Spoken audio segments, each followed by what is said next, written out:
మాది దోపచర్ల అండి. దోపచర్ల అంటే పశ్చిమ గోదావరి అనుకుంటా కదా. అవునండి, వెస్ట్ గోదావరి. మీ పేరు ఆనందరాజు. ఆనందరాజు అండి. ఆనందరాజు దోపచర్ల. చెప్పండి. అదేనండి, అదే యేసు ప్రభు కనుక 25వ తారీఖు పుడితే కనుక నేను 25 లక్షలనే చెప్పారు కదా. అవును. అది అన్ని జాన్సన్ గారు మరి అది చూసారండి ఆ వీడియో. చూసి మరి మీకు అంటే నేను ప్రూవ్ చేస్తాను, మరి వచ్చేటట్టు చేసేవాడినారండి అని చెప్పి అన్నారండి. అక్కర్లే, వాళ్ళకి కదా అవసరం, నాకు కాదుగా. ఎవరు కావాలితే వాళ్ళు రావడమే. నేను ఎక్కడున్నానో ఎత్తుక్కుని నాకేం పని ఉందనా, నాకేం అవసరం లేదు కిందనా.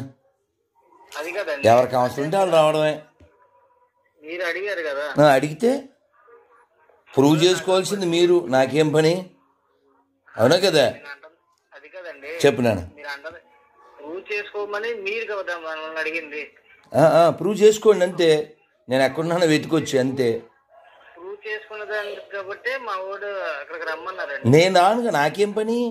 మీరు కదా ప్రూవ్ చేసుకోవద్దు. నేను ఎక్కడున్నానో ఎత్తుకుని చేసుకోవడమే, ఏముంది? సర్లేండి, అయితే మీకు కూడా ఒక ప్రశ్న వేసారండి.